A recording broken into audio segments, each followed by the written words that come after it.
खबर बिहार से है। बिहार में आज भी करीब 1.5 करोड़ बच्चे भूखे रहेंगे। बिहार के ज्यादातर स्कूलों में बच्चों को मिड डे मील आज भी नहीं दिया जाएगा। छपरा में बच्चों की मौत के बाद पूरे बिहार के शिक्षकों ने मिड डे मील की जिम्मेदारी लेने से इनकार किया है। शिक्षकों का कहना है कि वो पढ़ाने के अलावा दूसरा काम नहीं करेंगे। सरकार ने इससे पहले बच्चों को मिड डे मील देने से पहले शिक्षकों को खाना चखने का निर्देश दिया था। कई स्कूलों में शिक्षकों ने खाना चखने से इनकार किया। अब शिक्षक किसी भी तरह के जोखिम को मोल लेना नहीं चाह रहे हैं, बच रहे हैं। शिक्षकों ने सवाल उठाया है कि उनकी नियुक्ति पढ़ाने के लिए हुई है और उनका काम बच्चों को पढ़ाना है। मिड डे मील की जिम्मेदारी उनकी नहीं बनती है। और ऐसे में आज भी 1.5 लाख के करीब जो बच्चे हैं वो बिहार में भूखे रहेंगे। वजह यह है कि शिक्षकों ने इनकार किया है कि वो मिड डे मील नहीं परोसेंगे बच्चों को, और उन्होंने सीधे तौर पर कहा है कि उनकी नियुक्ति पढ़ाने के लिए हुई है और अगर ये सब जिम्मेदारी उन्हें वहन करनी है तो वो पढ़ाएंगे क्यों। और ऐसे में सवाल उठता है कि आखिर उन बच्चों का क्या होगा जो मिड डे मील की खातिर ही स्कूल में पढ़ने के लिए जाते हैं, ताकि पढ़ने के बाद उन्हें एक वक्त का खाना मिल जाएगा।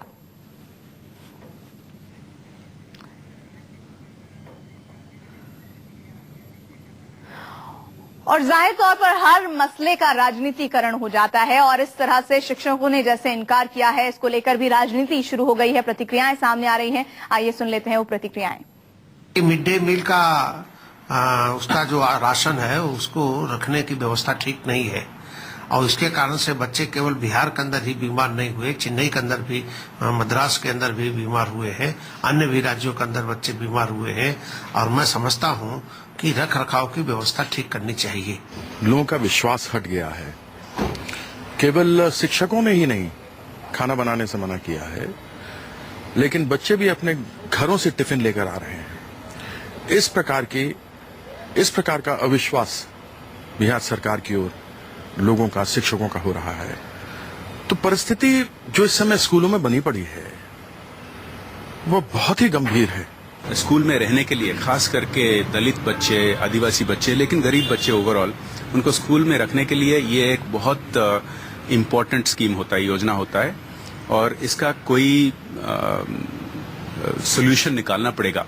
जो टीचर्स कह रहे हैं कि वो रिस्पॉन्सिबिलिटी ना लेंगे, इसका बैकग्राउंड ये है कि उनका टीचिंग करना चाहिए, शायद कोई और उपाय निकालना चाहिए, लेकिन जो भी करना है जल्द ही करना है।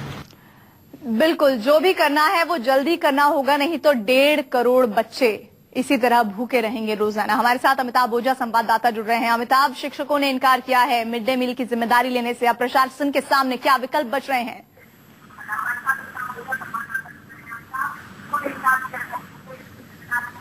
अमिताभ, आप तक मेरी आवाज पहुंच पा रही है?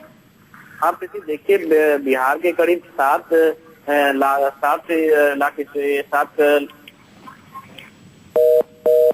अमिताभ के पास हम जाएंगे, लेकिन इस बीच एक बार फिर से आपको बता दें पूरा मामला क्या है। मिड डे मील से छपरा में जिस तरह से बच्चों की मौत हो गई थी, 23 बच्चों की मिड डे मील खाने की वजह से मौत हुई थी। वो मिड डे मील जहरीला था और कई बच्चे अस्पताल में भर्ती हुए थे। उसके बाद से ही ये मामला लगातार तूल पकड़ता जा रहा है और उसके बाद देश भर के अलग अलग हिस्सों से इस तरह की जानकारियां आई थी कि मिड डे मील योजना को लेकर जो जिम्मेदार लोग हैं वो अपनी जिम्मेदारी का वहन नहीं कर रहे हैं, उसे उठा नहीं रहे हैं, जिस वजह से लगातार इस तरह की खबरें आ रही हैं कि मिड डे मील खाने की वजह से बच्चे बीमार हो रहे हैं। और अब ऐसे में बिहार में जो 1.5 करोड़ बच्चे हैं वो आज भी भूखे रहेंगे। वजह आपको बता दें, वजह यह है कि जो शिक्षक मिड डे मील योजना की जिम्मेदारी लेते हैं उन्होंने उस जिम्मेदारी को लेने से इनकार कर दिया है। उनका ये कहना है कि हमारी नियुक्ति पढ़ाने के लिए हुई है और हम सिर्फ और सिर्फ शिक्षक होने के नाते पढ़ाई करवाएंगे बच्चों को। हमारी जो जिम्मेदारी है वो मिड डे मील योजना की नहीं है, हमें बच्चों को खिलाने की जिम्मेदारी नहीं सौंपी गई है, हमारी नियुक्ति इससे नहीं हुई है। लेकिन ऐसे में प्रश्न ये उठता है कि ऐसे बहुत सारे गरीब दलित बच्चे हैं जो कि सिर्फ और सिर्फ खाना खाने के लिए ही स्कूल जाते हैं कि पढ़ेंगे और उसके बाद कम से कम कुछ नहीं तो एक वक्त का खाना मिलेगा। और अगर ऐसा एक वक्त का खाना उन्हें नसीब नहीं होता है तो फिर उनके पास क्या विकल्प बचता है? एक बार फिर से अमिताभ जुड़ गए हैं। अमिताभ, शिक्षकों की मनाही के बाद अब प्रशासन के सामने विकल्प क्या है? देखिए, बिहार के करीब 70,000 स्कूलों में खाना नहीं बन रहा है और जो टीचर है उन्होंने साफ तौर पे इनकार कर दिया है कि जो परिस्थितियां हैं उसमें वो खाना चख कर नहीं खाएंगे, इसलिए सरकार को वैकल्पिक व्यवस्था करनी चाहिए। उन्होंने हालांकि सरकार की तरफ से जो प्रधान सचिव शिक्षा विभाग के हैं उन्होंने साफ तौर पे कहा है कि जो टीचर इस तरह के मिड डे मील का बहिष्कार करेंगे उनके खिलाफ कानूनी कार्रवाई की जाएगी। लेकिन बावजूद इसके 25 जुलाई से यह कार्यक्रम शुरू हुआ है शिक्षकों का, और कल जो है कल करीब 70,000 स्कूल जहाँ पे हैं जहाँ पे खाना नहीं बना है, जबकि 2,000 स्कूल ऐसे हैं जहाँ पे NGO की मार्फत खाना की सप्लाई होती है, मिड डे मील की सप्लाई होती है। लेकिन इन टीचर नेताओं को साफ करना है कि जिस तरीके का सरकार नियम बना रही है, एक कमेटी हर स्कूल में है, जब कमेटी में जनप्रतिनिधि को शामिल किया गया है तो उनकी सीधे सीधे अमिताभ, ये तो अपनी जिम्मेदारी से पल्ला झाड़ना हुआ